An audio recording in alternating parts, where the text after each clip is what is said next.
A'udhu billahi minash shaitani rajim. Bismillahir rahmanir rahim. Ya Rabbi shrah li sadri wa yassir li amri wahlul 'uqdatan min lisani yafqahu qawli. Assalamu alaikum wa rahmatullahi wa barakatuh. Karibuni tena katika kipindi chetu cha leo, ikiwa ni mwendelezo wa madarasa yaliyopita.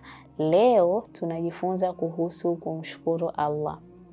Kama Mwenyezi Mungu anavyotuambia kwenye surati Ibrahim aya 7, anasema kwamba nakumbukeni Mola wenu aliposema, hakika mkishukuru nitawazidishieni na mkikufuru basi hakika adhabu yangu ni kali.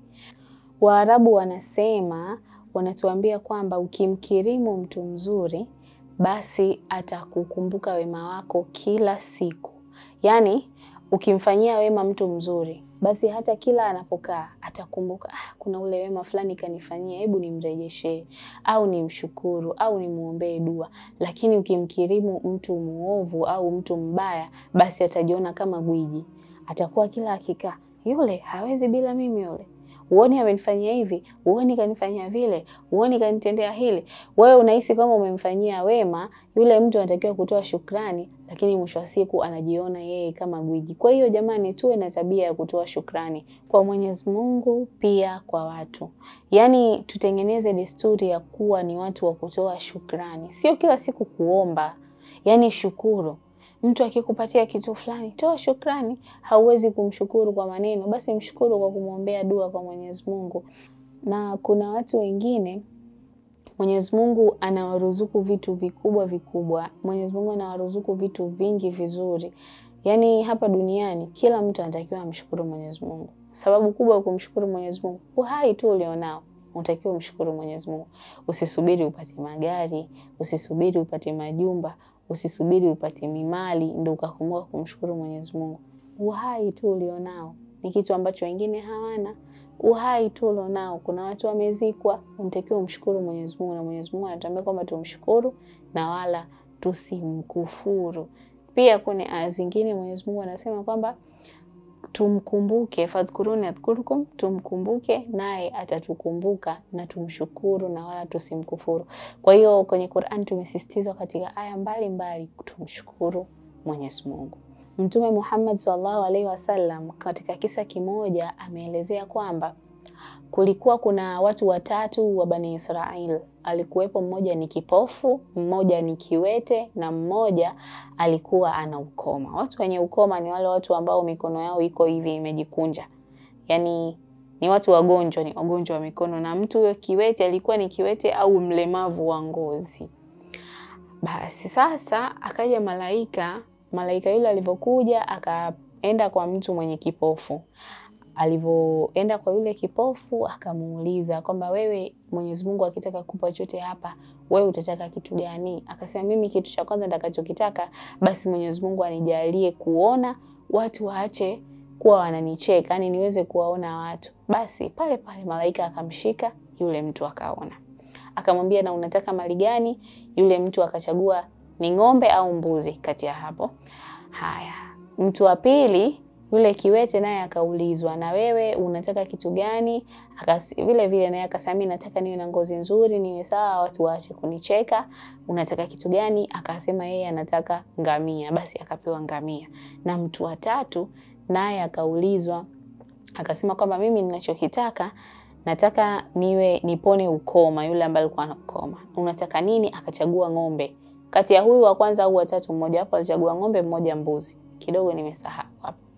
Basi baada ya kuchagua wale wote, kila mmoja akachagua kile alichokuwa anakitaka. Baada ya kuchagua, Mwenyezi Mungu akawapitisha muda kidogo. Kila mmoja, wale mwenye mbuzi wake mbuzi wakazaliana, mwenye ng'ombe wake wakazaliana, mwenye ngamia pia ngamia wake wakazaliana. Basi bwana, baada ya hayo yote kupita, baada ya huo muda wote kupita, Mwenyezi Mungu akamtuma tena malaika. Kabla sijaendelea nikukumbushe tu mpendwa mtazamaji, kuna neema zingine Mwenyezi Mungu anatupa. Sio kwa sababu tu ni neema, ila ni mitihani. Kuna vitu vizuri tunavyo, tunahisi kwamba maisha yangu mimi hapa nishayapatia, au mimi hapa nilipo sasa hivi, maisha yangu yamenyooka. Yaani sio kila mtihani Mwenyezi Mungu anakuletea kwenye namna ya shida. Kuna watu wengine pesa ndo zitakazowaingiza motoni. Kuna watu wengine mali zao ndo zitakazowaingiza motoni. Na kuna watu wengine elimu zao, mtu ana elimu ya dini au ana elimu ya chochote kile, elimu yake ndio itakayomuingiza motoni. Unasikia mara ngapi daktari huyu tukienda anatufanyia 1 2 3, au labda daktari huyu anatembea sana na wagonjwa na nini. Unajua mpendwa mtazamaji, sio kila neema anayotupatia Mwenyezi Mungu kwamba ni neema tu tunatakiwa tuishangilie tuifanyaje. Tunatakiwa tumshukuru Mwenyezi Mungu kama anavyotuelekeza, lakini tusisahau kwamba neema pia ni mitihani. Kuna watu wataingia motoni kwa sababu ya mali zao, kama ambavyo miongoni mwa watu ambao wataingia motoni ni kiongozi ambaye alikuwa sio mwadilifu. Uongozi ni neema. Yaani unapokuwa kiongozi, unaongoza watu, wewe ndio mwenye mamlaka ya kufanya kila kitu. Ni neema. Lakini uongozi huo unaweza ukakuingiza motoni. Pesa, mali ulizonazo kutokana na matumizi yako zinaweza zikakuingiza motoni. Kuna mtu mwingine Mwenyezi Mungu amemjalia mali, ana kila kitu alichokuwa anakiwaza kuwa nacho. Ana kila kitu ambacho akiomba Mwenyezi Mungu anampa. Lakini mali hiyo ndo ambayo inamuingiza motoni. Kwa hiyo ndugu zangu, kila mmoja ameletewa mtihani wake.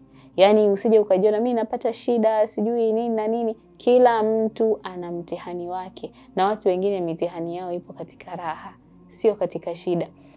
Lakini watu wengi tunajisahau na kuhisi kwamba bora tu mimi nipewe mitihani katika raha. Lakini ni heri mtihani ambao wenye shida utakukurubisha zaidi kwa Mwenyezi Mungu. Sidhani kama kuna mtu ambaye akipata shida ataenda tu akae ashangilie acheke. Hapana. Kila mtu akipata shida atasogea kwa Mwenyezi Mungu karibu, ataamka usiku, ataswali, atalia na Mola wake, ataomba. Lakini unapokuwa na kila kitu, ni mara chache sana, ni aghlabu sana kumshukuru Mwenyezi Mungu. Ni aghlabu sana kusogea karibu kwa Mwenyezi Mungu kwenda kuomba. Bi Aisha radhiallahu anhu, mke wa Mtume, alikuwa siku moja na Mtume akamwambia, wewe Mtume Muhammad sallallahu alaihi wasallam, ni kwa nini unaamka kila siku usiku kuswali? Kwa nini unajitesa? Kila siku unaswali, kwa nini unajitesa wakati wewe umeambiwa umeshasamehewa madhambi yako yote? Kwa nini unajitesa? Mtume Muhammad sallallahu alaihi wasallam akamjibu kwamba je, sipaswi kumshukuru Mwenyezi Mungu kwa yale alivyonineemesha?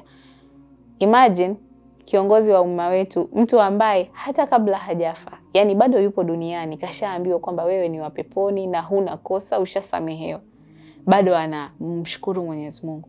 Sisi tuna vimali tu, tuna afya, tunapumua, tunakula vizuri, lakini muda wa kumkumbuka Mwenyezi Mungu, kutoa shukrani ya hivi alivyotupa, hatuna. Basi Mwenyezi Mungu atujalie tuwe ni wenye kumshukuru. Tunaendelea na kisa chetu. Baada ya muda ule kupita, malaika akaja. Malaika alivyokuja kwa wale watu sasa ambao walikuwa wamepewa neema ya nini? Ya mali, na waliponywa matatizo yao waliokuwa nayo. Malaika alipofika akaenda kwa mtu wa kwanza yule aliyokuwa na mbuzi, akamwambia kwamba alienda kwa mtu wa kwanza yule aliyokuwa na ngamia, akamwambia kwamba mimi naomba ngamia. Alienda kwa hali duni, yani alienda kama vile yeye ana shida sasa anahitaji msaada. Alipofika pale akamwambia mimi naomba ngamia, naomba nisaidie vipi na vipi. Yule mtu akamwambia hapana, mimi hivi vitu nimerithi kutoka kwa wazazi wangu huko. Mabibi zangu na mababu wameniachia, nakupaje? Basi malaika akaondoka. Akaenda kwa mtu wa pili aliyokuwa na mbuzi, akamwambia na yeye, naomba nisaidie, mimi nina changamoto 1 2 3. Akamwambia hapana, akamfukuza na yeye. Basi akaenda kwa mtu wa tatu yule aliyokuwa na ng'ombe, akamwambia kwamba naomba nisaidie, mimi nina changamoto 1 2 3. Basi yule mtu akamwambia kwamba mimi vitu hivi alinipa Mwenyezi Mungu, mimi pia nilikuwa nina ulemavu, lakini Mwenyezi Mungu ndo alinisaidia, akaniponya, kisha akanipa mali hizi. Basi kwa kurudisha shukrani kutoka kwa Mwenyezi Mungu, nawe nitakugawia kidogo. Yule malaika akamwambia baki na mali zako na Mwenyezi Mungu atazidi kukuruzuku, kwa sababu wewe umekuwa grateful, yani umekuwa na shukrani, na wale wenzako wote wa nyuma Mwenyezi Mungu atawakasirikia kwa sababu hawana shukrani. Shukrani nyingine au namna nyingine ya kumshukuru Mwenyezi Mungu kutokana na vitu alivyotupa ni kwa kutoa katika kiasi ya kile alichotupa. Mfano, wewe una elimu, ili umshukuru Mwenyezi Mungu, ya Rabbi na kushukuru kwa elimu hii ulionipa, basi itoe kwa wengine nao waelimike. Na kuna shehe mmoja alikuwa anaelezea akasema kwamba katika sadaka ya kuendelea ambayo mtu anaweza akaifanya kumwachia mtu au kumwachia mtoto wake kama ni mzazi, ni kumfundisha suratul Fatiha tu. Tunafundishwa katika Uislamu kwamba mwanadamu anapokufa vitu pekee anavyobakisha duniani ni vitu vitatu tu: elimu yenye manufaa, sadaka yenye kuendelea na mtoto mwema. Sasa wewe kama una elimu, unajua kabisa kufundisha suratul Fatiha, ukamfundisha mtu suratul Fatiha tu peke yake, yule mtu akawa, unajua suratul Fatiha ni kitu ambacho ni muhimu sana. Tunaitumia katika kila sehemu. Tukiwa tunaswali, lazima mtu aisome. Anaisoma mara ngapi? Kutokana na rakaa. Mtu ana rakaa 4 kaisoma mara 4. Uko kaburini mtu hujapata relief. Haya, kwenye dua Al-Fatiha watu wanaanza kuisoma, ushapata za kwako. Kwenye vitu vingi, kwenye swala ya sunna na fardhi zote tunazitumia.